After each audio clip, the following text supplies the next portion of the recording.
Hello, this is the RPG Pundit, the final boss on internet shitlords, and I almost forgot to do this video today. I've been so busy today, but and unfortunately not busy working on my latest works, but other stuff. But in any case, here I am now doing a fairly late night video. And today I wanted to talk to you about something fairly silly that almost by itself wouldn't have been worth a video except for, I guess, the fact that I ended up having a kind of mind-shaking insight as a result of it. So the thing is, I got a private communication by someone. I'm not going to say who because they probably don't want the exposure. But it wasn't about some kind of insider information in this case. It was about a thread that they had happened to see on a site called N-World. For those of you who don't know it, it's one of the large RPG discussion forums, but it is woke. It is not as woke as the ridiculous RPG net, but it is still quite woke. The only place where you can have long-form conversations and discussions about RPGs in a non-woke environment is the RPG site, which the link is in the description below, so be sure to check that out. But in N-World, they had this thread, and it's, I guess, the latest in a cycle of these examinations of the racist underpinnings of D&D. But this time, they were looking at elves, and the argument was that elves are racist in D&D because there are different subspecies of elf. And so if there are different subspecies of elf, there has to be, by critical race theory definitions, racial conflicts between elves and a racial hierarchy and therefore racism. And so elves are themselves racists, but they're also, an example of the inherent racism of D&D as a game.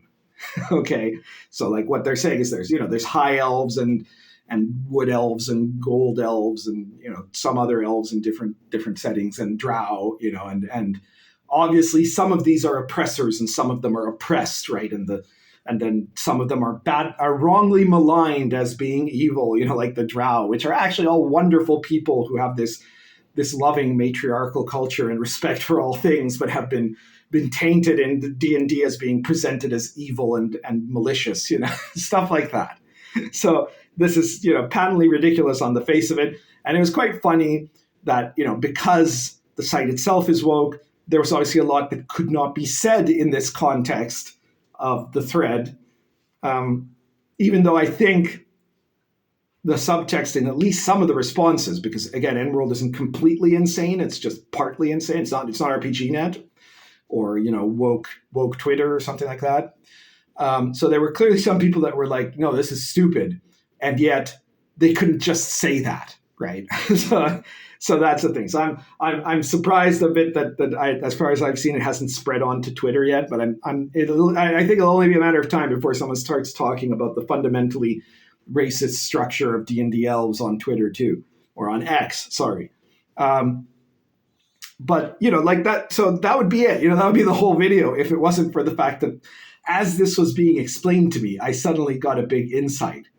Right. So like if we were to believe the critical race theory types and their applications of it to D&D, then actually elves have to be Latino, right? Like, it's really funny how these guys, they end up having these, the critical race theory types, the woke types, are supposedly promoting anti-racism, but it's only because subconsciously they are themselves the worst culprits of expressing and believing the racial stereotypes that they claim to be against.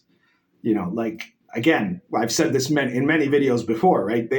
They are claiming that in D&D orcs are just like an analogy for black people because that's what they imagine. It's not what any normal person would imagine, but it's what they imagine, right? And because you see this because in critical race theory, they end up wanting to claim that there's, that racism is bad, but they also have the inherently structured assumption that Black people are helpless unless supported by this heavy-handed government system that has to include things like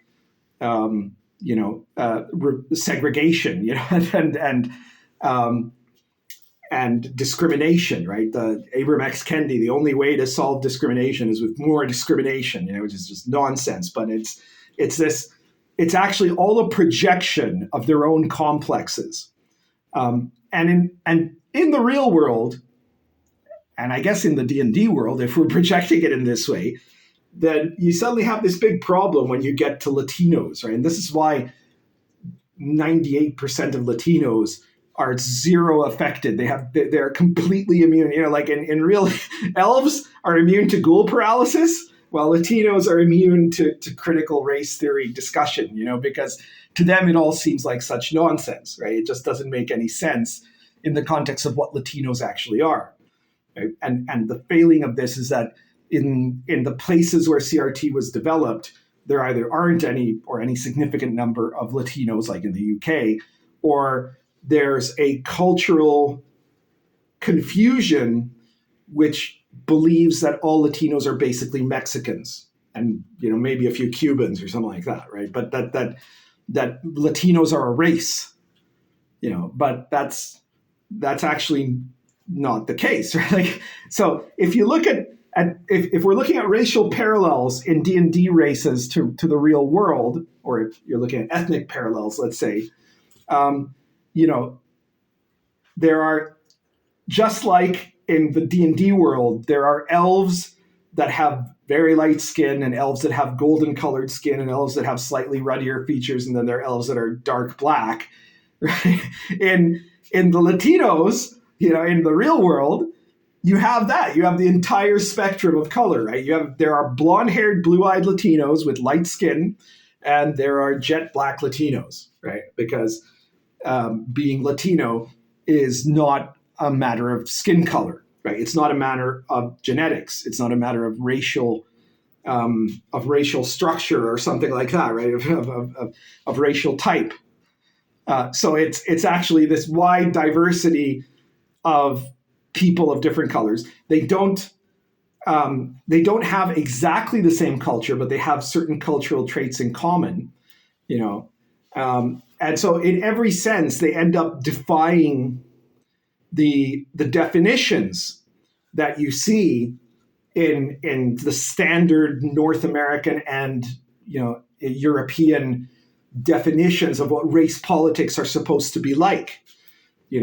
There's nobody denies that dark-skinned African-descended people are Latinos in Brazil or in Uruguay or in other parts of the Caribbean, and likewise, nobody denies that there are Latinos descended from Koreans and Japanese people that came to Latin America, right? Because it's not actually about your skin color, your genetics. It's about, are you a part of a certain kind of broad overarching culture, right? Are you culturally Latino? Are you linguistically Latino, right? There are different dialects of Spanish too, but they're all derived from that same common language, and we can understand each other. Although some people from some parts of the Latin world are harder to understand than others, in the same way that you might have trouble understanding someone with a thick Scottish accent. And the differences and the conflicts that might appear internally among Latinos are not actually almost ever connected directly to race. Now, there are some cases where race can be a factor. So the most common being in the context of indigenous people who are descended partly, or I don't know how many. There are some people who are 100% pure-blooded natives of the pre-Columbian people, descendants of the pre-Columbian people that are Latinos, and there's a lot more that have a mixture of blood there. And there's some elements in some parts of the Latin world where that is a is a central feature. But in a lot of those places, and similarly, for example, in places like Brazil with Afro-descended Latinos, that the conflicts that arise there are at most only partially based on race. They are much, much more based on conflicts of class or of history, right? So there's a very significant difference in that, that there's and that there's also people that are of the same kind of skin tone, but come from different class contexts in Latin American societies that are directly kind of oppositional to each other in some ways, So this idea, the central conceit of CRT falls apart in the face of elves. I mean, of Latinos, right? That where you get that it's not really in any way about the color of your skin, and and race is not the central feature, the central important feature. It's often differences of history, and sometimes differences of culture, and it's on more than occasionally differences of class. And you kind of see that in generic fantasy and D&D elves too, right? Like the high elves don't hate the wood elves because the wood elves have brown hair, right? They have issues with the wood elves because of long-standing historical conflicts of a long-lived race, and stuff like that. So like it's very clear from now on, if you're playing an elf, you have to have a Latino accent with them. Like this is going to be the next major breakthrough of critical race studies in reference to D&D. Trust me, So I guess that's basically what I wanted to point out. It's just really funny because it points out how ridiculous all of these arguments are, and clearly when I'm talking about elves, I am talking here about like the generic, like sort of Forgotten Realms, Greyhawk, Mystara type elves, right? Not like, for example, the real elves that you find in the Twilight Realms of the Fae chapter of the Old School Companion, which are the medieval elves that are these alien creatures that are very, very definitely not ascribed human traits in any meaningful way, right? Like, and so if you want a cool alternative to the standard elf that is basically just a pointy-eared human with certain pretensions, you want to check out something like the medieval treatment of elves that you see in the Old School Companion 1, and Lion and Dragon to a lesser, like you get the stats in Lion and Dragon, but you get a lot more details in the Old School Companion. So, and I'm sure that you could do something equivalent with like space elves in Star Adventure for that matter too. But yeah, this is the nonsensity of what these people are delving deep into and having these deep discussions about. It's just ludicrous, but it was so funny. And the fact that it just hit me like a shock. I never even thought about this before because normal people don't think about this, but I was like, oh my God, to the CRT people, the elves have to be Latinos. It's just obvious. They must be Latinos because it just fits the mold so well, they like magic, but they can also fight, it's everything, it's the whole shebang, so I guess that's everything I wanted to do today. It's going to be a shorter video than usual for me, but I guess that's not bad. So if you like this video, please share it anywhere you think people are going to find it interesting or be pissed off about it.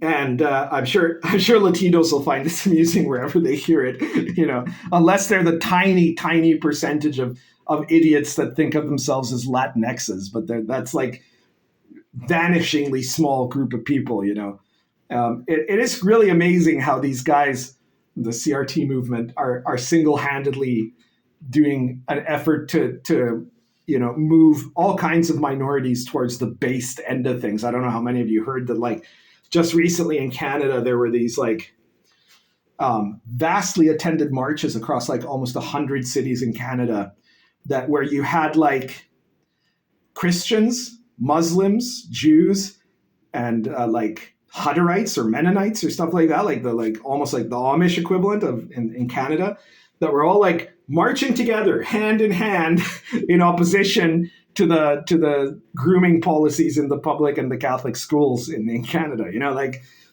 This is we're talking about demographic shift here. It's quite amazing.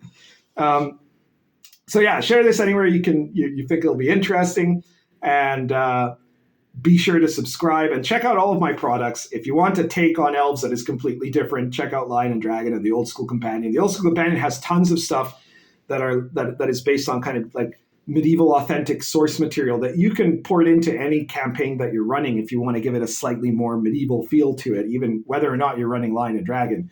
It's got stuff that's usable generically in the OSR. Social Encounters on the Silk Road. Be sure to check that out for a reaction roll system based for social interactions. And I've got a new product that's going to be coming quite soon, I think, probably within a couple of weeks at the latest. That is going to be called Heroes and Villains of the Silk Road. Oh, it's Meatball. Hey, Meatball. So check out Heroes and Villains of the Silk Road. It's going to be a 125-page book with stats and histories of some of the most legendary figures of the 11th and 12th centuries in the areas of the Middle East and the Silk Road. A lot of the people that were in the Crusades and stuff like that, with stats and with a lot of extra goodies there, including the assassin class for Lion and Dragon, because everybody demanded it. And keep checking out all my products. The RPG Pundit Presents series. Had someone the other day that in one swoop bought every single RPG Pundit Presents book. I love it when that happens. But thank you to all of you who keep watching and keep supporting me. Hit the like button, and we'll be talking to you again soon. Currently smoking Castello 4K Canadian plus Peterson's Wild Atlantic. That's it.